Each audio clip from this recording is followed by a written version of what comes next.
Do you want to achieve all your financial goals? Are you a 30-year-old? Do you have dreams and ambitions to become financially independent? In this week's episode, I'm going to give you 10 financial goals that you need to hit while you're in your 30s. You do not want to miss this episode.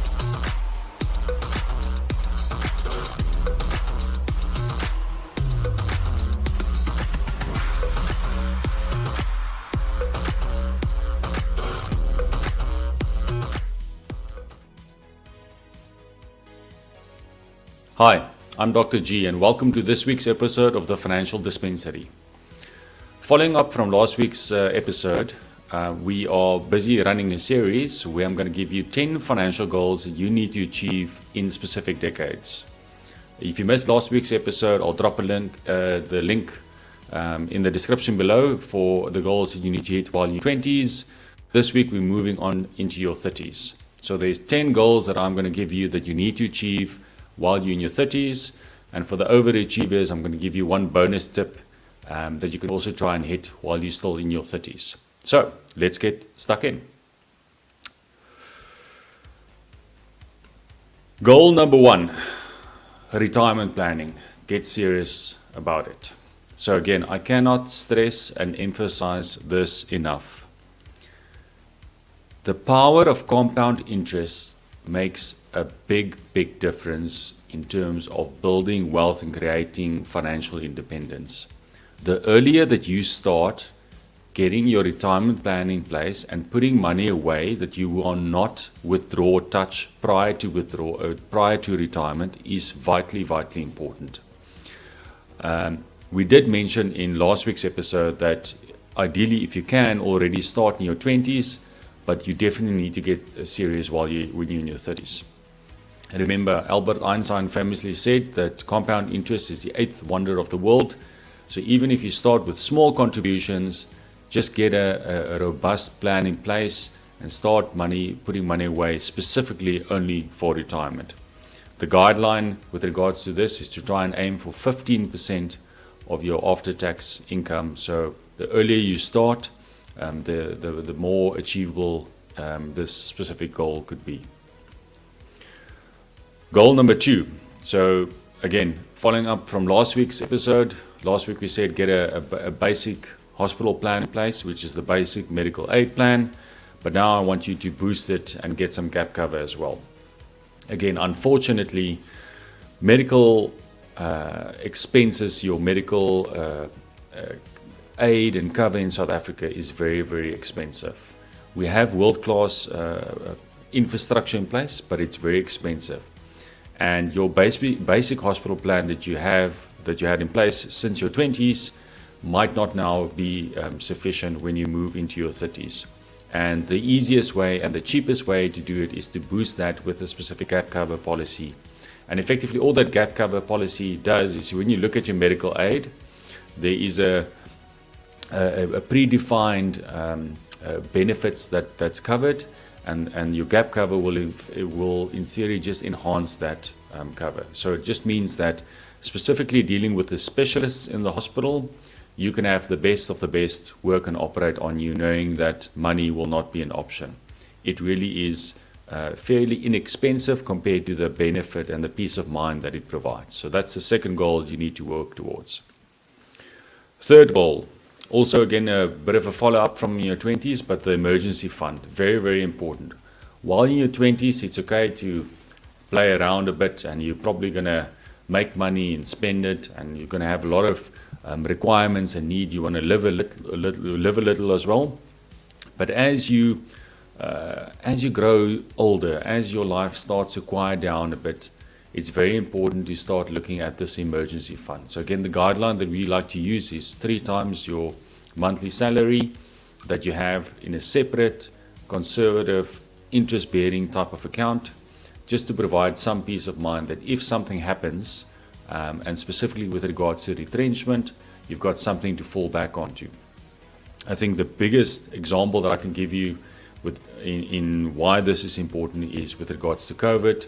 So COVID hit, and we had a lot of clients that unfortunately it effectively immediately turned off the taps with regards to the income that they were able to earn. If you worked for a big corporate, you were kind of isolated, but if you were self-employed, it really had a very big impact on your life, and that's why it's important to have this emergency fund in place. Goal number 4. So again, life insurance. I know you think you're going to live forever, but the reality is, unfortunately, death and taxes is inevitable. So while you're still in your 30s, life insurance will be fairly inexpensive. So get a decent amount in place. I do understand you might not have liabilities nor dependents, but again, getting and locking in a life insurance policy at a very cheap rate is good strategy. So don't allocate too much of your budget towards this, but definitely have a basic life insurance policy in place that in the event of death, that money is available for whoever. As I said, you might not have dependents, but you might want to bequeath it to somebody else as well. Goal number 5, buy a property, whether it's your primary residence or investment property. What I've seen over the last 2 decades is that although property is still relatively affordable in South Africa, if we, just like the most of the developed world is moving towards, property is just going to keep on going, becoming more expensive due to land not being freely available. So the earlier in your career that you can get onto the property ladder, the easier it is for you to move up that property ladder.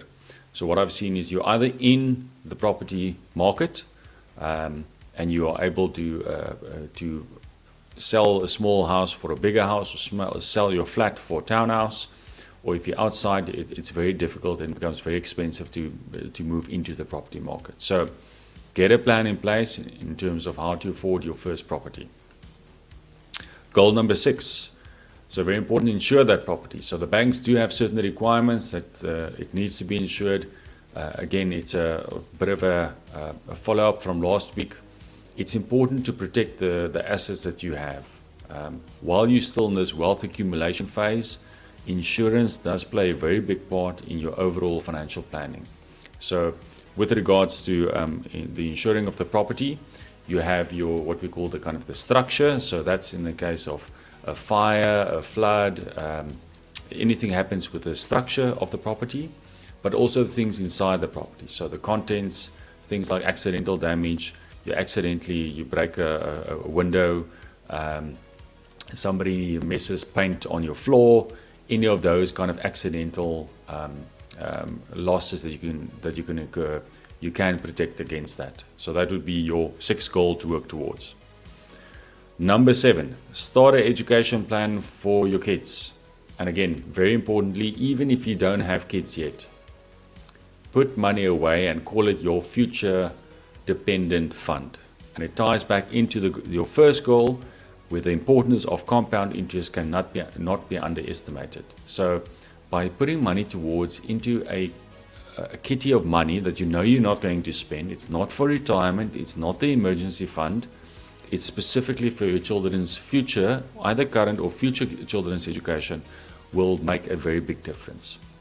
And remember the goal with regards to this kind of holistic financial plan that we're trying to work towards by, as I said, in your 20s, instilling a habit of saving money, so not spending all of your money. And by starting early in your life, you can allocate small amounts towards the kids' education, towards the retirement, towards your emergency fund, but still achieve all of those goals. And that's the sweet spot that I want you to work towards. Goal number 8. Again, follow up from the previous decade. So it's time to maybe review your last will and testament. So again, in last week's episode, we said it's important to at least write down what your last will and testament should be. In this decade, it's time to kind of tighten this up, especially when we start looking at your retirement planning, things like buying a property, etc. So you're now in the phase of your career where you're accumulating assets. So again, death, hence why life insurance is important, is inevitable. So make sure that if something happens, if it's accidental or freak accident of nature, that your beneficiaries and the people that you leave behind are well taken care of. So write it down. Goal number 9. Oh, this is probably the trickiest one of all the goals. Have open and frank discussions with your partner or spouse about financial planning, finances in general. I see this happen quite a lot. Husband, wife, the husband is maybe more admin inclined, so he likes creating the budget, sticking to the budget. The wife is more spontaneous, creative in nature, so she just spends money without maybe always thinking about whether it's inside the budget or not. Inevitably, it leads to friction in the relationship, and yeah, we all know what happens next. It's drama upon drama. So it's very important that very early on in your kind of long-term relationship with your partner that you have open and frank discussions. It's still to today a known fact that people would rather prefer talking about religion than talking about money. Money is a super sensitive, hyper-personal kind of topic, and we tend to kind of shy away from the topic. But I'm here to urge you to have that discussion with your partner or your spouse very early on in your career. Get alignment. What are you going to contribute towards the relationship? What are you going to contribute? What are your strengths? What are your weaknesses? But sit around a table, have open and frank discussions so that you have clear alignment in terms of what the strategy is. If there's not communication and if there's no alignment in terms of goals and things that you're working towards, it's going to lead to friction. I promise you, it's one of those difficult ones, but bed this down early on. Goal number 10, get dread disease cover. So dread disease cover, also sometimes referred to as critical illness cover, is a cover that was actually designed specifically or was created in South Africa. If you remember, Dr. Chris Barnard famously did the first heart transplant in South Africa, and the patient that he transferred the new heart to obviously survived the operation, but post-operation was in complete financial distress. You can imagine the amount of money it had to cost to do the heart transplant.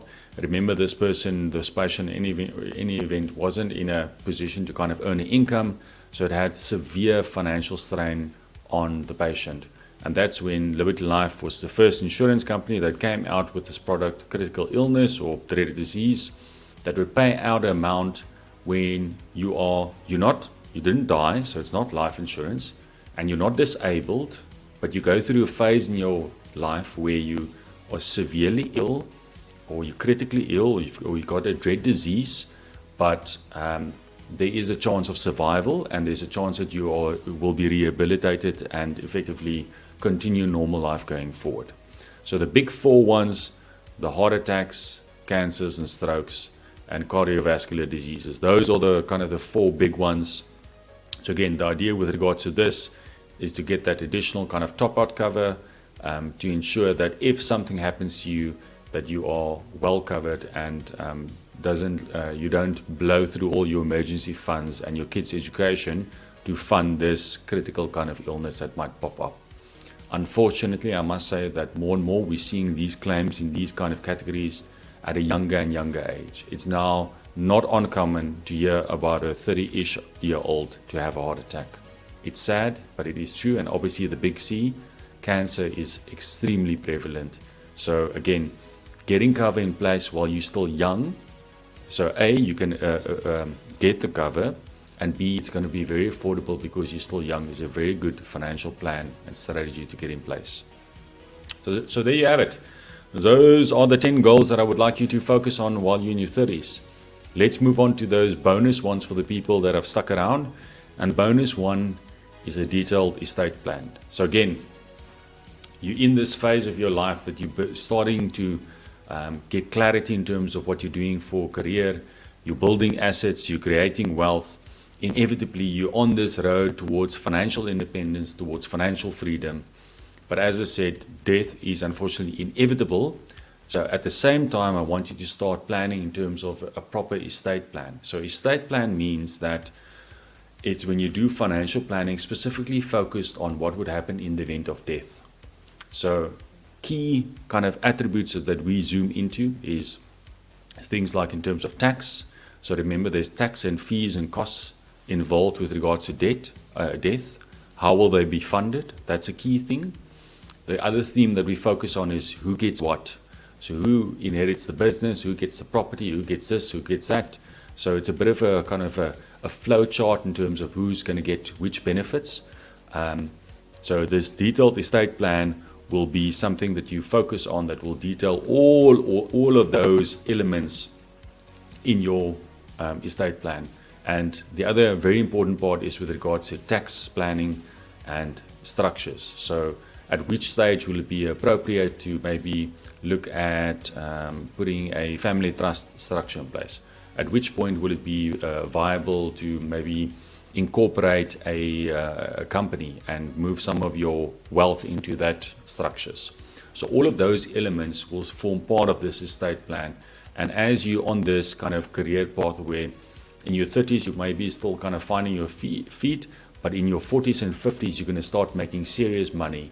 And we want to be clever in terms of how to minimize tax, fees, costs, etc., etc.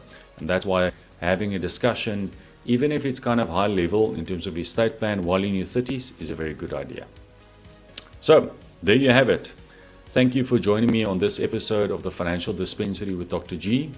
As always, if you like the content, be a pal and smash that like button so that the YouTube algorithm knows that you like it.